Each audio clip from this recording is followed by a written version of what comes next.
Ok Mike, j'ai 1400 litres pour toi. Je sais que tu vas en redemander la semaine prochaine, mais pompe déjà ça et vends-le. Son plus gros client est l'un des pionniers dans ce business d'eau pure. Depuis 20 ans, il récupère cette eau pour la transformer en toutes sortes de boissons. On a créé plein de produits au fil des ans. Je pense que ça a été la vodka en premier, puis le rhum et la bière d'iceberg. Et il y a un nouveau produit qu'on a ici, c'est le cidre d'iceberg. Il est fabriqué dans ces réservoirs. Et on a du vin. Il n'est pas encore dans une bouteille officielle, mais c'est du vin d'iceberg. Et l'eau, qui est le plus important de tous. L'eau d'iceberg, c'est le produit le plus vendu. Plus que tous les autres réunis. Vous voyez comme elle est claire et pure? Quand vous achetez une bouteille comme ça, vous achetez une histoire. On vous dit, elle a 3000 ans, 4000 ans, c'est l'eau la plus pure de la planète. Et vous vous dites, oh, j'ai vraiment envie de la goûter. C'est du marketing de dire, oh, c'est l'eau la plus ancienne et la plus pure de la planète. Non, toute l'eau sur notre planète a 4 milliards d'années. C'est une boucle, elle reste ici, elle ne va nulle part. S'ils utilisaient le même pouvoir marketing pour expliquer aux gens ce qui se passe réellement, peut-être que les choses changeraient. Mais ils s'en servent pour faire du pognon. C'est normal d'en tirer un bon prix parce que ça demande beaucoup d'énergie d'aller chercher cette eau. Le coût marketing du siècle. En réalité, cette eau est très pauvre en minéraux et en calcium. Autrement dit, c'est une eau morte qui n'apporte aucun bénéfice à la santé. Quand on analyse l'eau des icebergs, elle est très pure. C'est l'une de ses qualités. Elle contient très peu de polluants, mais elle n'a pas vraiment de minéraux particuliers bénéfiques à notre santé. Waouh! Les scientifiques disent qu'en réalité, elle n'est pas aussi saine que ça.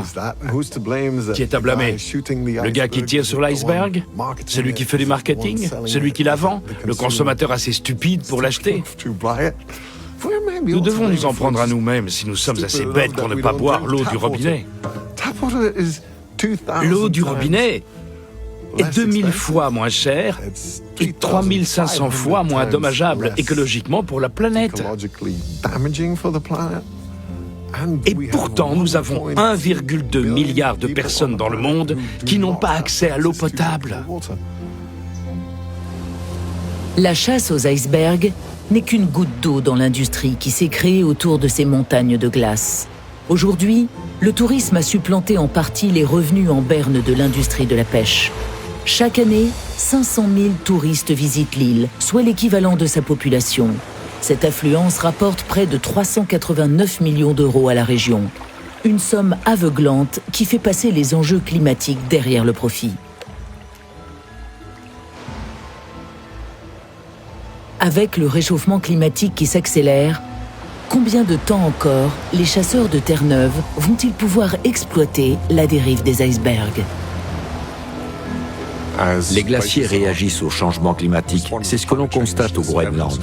Certains d'entre eux se déplacent plus vite depuis quelque temps. Les glaciers accélèrent. Ils déversent de plus en plus de glace dans l'océan et ça augmente le nombre d'icebergs. Avec le réchauffement climatique, les icebergs fondent plus rapidement et se désintègrent plus vite avant d'atteindre des zones plus au sud, comme la côte de Terre-Neuve par exemple. Nous ne sommes qu'au début des effets dévastateurs du réchauffement de la planète. L'urgence climatique est réelle. Loin de ces considérations, le capitaine Ed Keane fête la fin de la saison. Cette année encore, ses réservoirs sont pleins et ses objectifs sont atteints. Dès le début, je sentais que ce serait une bonne saison. Mais maintenant, c'est fini. Les icebergs ont disparu. Espérons qu'on pourra revenir l'année prochaine. C'était une année bizarre, les dinosaures sont tous morts. Peut-être qu'on n'est que des espèces de dinosaures, nous aussi.